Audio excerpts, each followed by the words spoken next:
Labor and employment ang ating paanyaya na maging main resource person natin sa umagang ito. Kilala na natin siya, hindi kailangan ng mahabang introduction, but just to summarize the important points that I know about him, pareho kaming naging local official at multi-awarded city mayor ang ating panauhin. Siya ay abogado at nagkaroon ng Master of Laws sa Amerika at nagtapos ng abogasya sa Ateneo de Manila College of Law, at marami pang dapat sabihin pa, pero baka abutin tayo ng medyo mahabang oras. So let us welcome former Senator, Secretary of the Department of Labor and Employment, Tol. Yun ang kanya ko Francis Tolentino. Bumati ka muna, Secretary. Salamat po, Senator Joey, at saka sa kaibigan natin si Saksani, at sa lahat po ng mga kaibigan sa media. Magandang umaga. May buntag. Alam ko naman sa amin na malalim ang pagkakakilala mo kay Secretary Francis. Baka gusto mong dagdagan yung sinabi ko. Siya po ay ang go-to secretary noong panahon ni President Noynoy Aquino. Batid naman natin siya ay naglingkod bilang chairman ng Metro Manila Development Authority. Umulan man o umaraw, bagyo man o delubyo, hindi po siya nawawala sa aksyon. Inaabot po ng hating gabi, pagkatapos kinabukasan, nasa kalsada na muli. Hindi natitinag sa kanyang marugdog na pagnanasang maglingkod sa ating mga kababayan. At pagkatapos maglingkod sa Senado, ay tumanggap muli ng mahalagang posisyon sa gabinete na napakahalaga sa panahong ito. Kung maaalala natin, at siguro maumpisa natin ang talakayan sa aspetong yun, ang Department of Labor and Employment ay nagpalabas ng isang wage order upang magbigay ng wage increase dito sa National Capital Region. Siguro hihiling tayo kay Secretary Tolentino ng ilang pananalita tungkol sa kahalagahan nitong wage increase at ano ba ang pananaw for the rest of the country with respect to enhancement of workers' income tungo do sa minimiti nating living wage. Secretary Tolentino. Mahirap yung tanong mo Di ba? Matagal ang panahon natin dito. Tama po, meron lumabas po na wage order number 27 sangayon po sa Republic Act 6227 na nagbibigay ng mandato sa Regional Wage Tripartite Board na mag-adjust ng sweldo ng ating manggagawa pag pumapasok na po doon sa anniversary date, sang-ayon sa pangangailangan ng local economy, sang-ayon sa pangangailangan ng mga manggagawa, at balansyado doon naman sa pangangailangan ng mga kapitalista ng employer at management. So we came up with wage order number 27, which was in process even before I assumed office. So April, Mayo, nagkaroon po ng mga consultations with the labor sector, with the employers group, public consultations, etc., until they came up with this wage order number 27 na nagmamandato nga ng 85 pesos wage increase starting 25 July, 60 pesos, and then next year 25 pesos sa January 2027. So ano po yung pamantayan? Nabanggit po kanina ni Sec. Sani yung adjustment sangayon sa real wages na reflective naman doon sa halaga ng piso at sa pangangailangan ng ating manggagawa na magkaroon ng sa saligang batas ng nakalagay yung disenteng pamumuhay na may dignidad.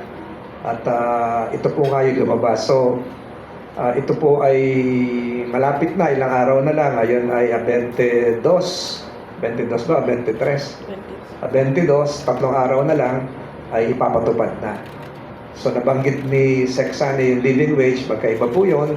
Yung living wage as against minimum wage. Yung minimum wage reflective of real wages, yun yung floor, yun yung pinakasahig. Yung living wage ay ito yung nakalagay sa ating saligang batas kung saan yung pamilya, iba ang komputasyon nito, yung pamilya ay merong isang antas ng pamumuhay na may dignidad at kasama na rin yung kalusugan, kasama, malalim-lalim pa nga ito kasama pa yung Sir Joey, yung caloric content ng kanilang kinakain sangayon sa standards ng United Nations. So, malayo pa tayo ron, pero itong increase ng minimum wage ay papunta sa ganun direksyon, lalong-lalo na mataas ngayon ang bilihin, pati ang presyo ng ating kuryente.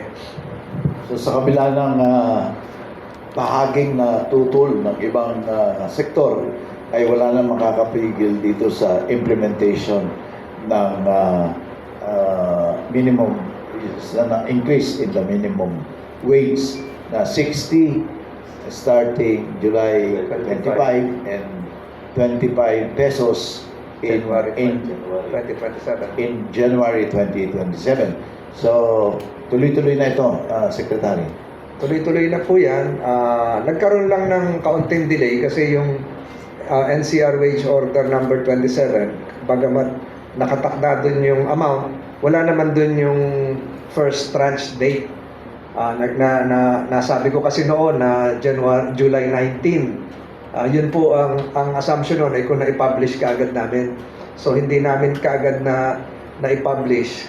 Pa-weekend na noon, kaya na-delay na kaunti at masama rin yung panahon nun. Pero pasok pa rin ho doon sa anniversary date.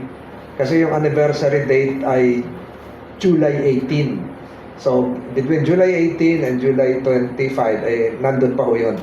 Nandun po yun sa anniversary date. At nabanggit ko yung anniversary date, marami pa hong anniversary dates na parating sa Region 4A, sa Region 3, sa iba't ibang rehiyon po sa Pilipinas. Itong wage order na ito, Secretary, ay applicable sa mga workers,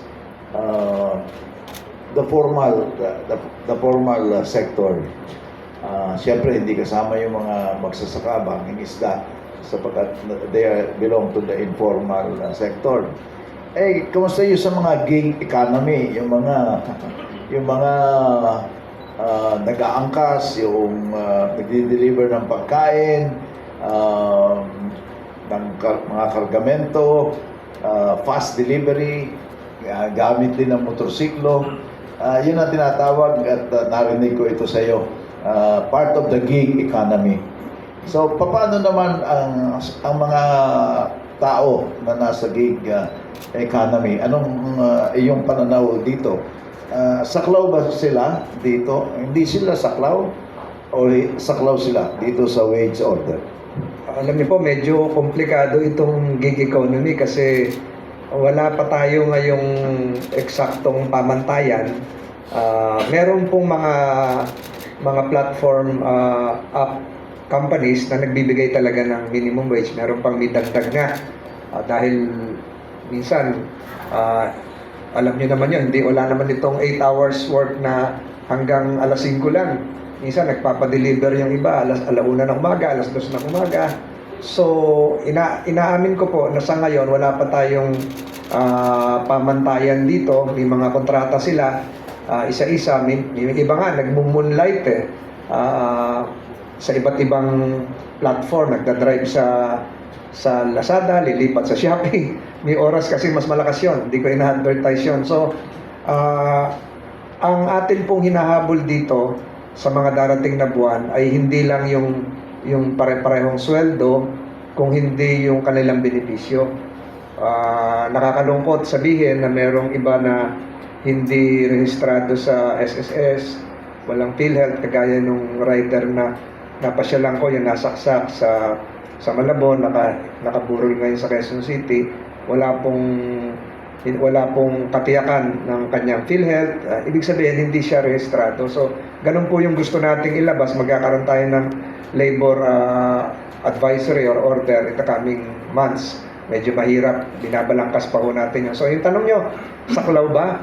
Dapat po saklaw. At kung merong mga riders na hindi natutugunan, nagbabayad below minimum wage, ay siguro makipag-ugnayan sa aming tanggapan.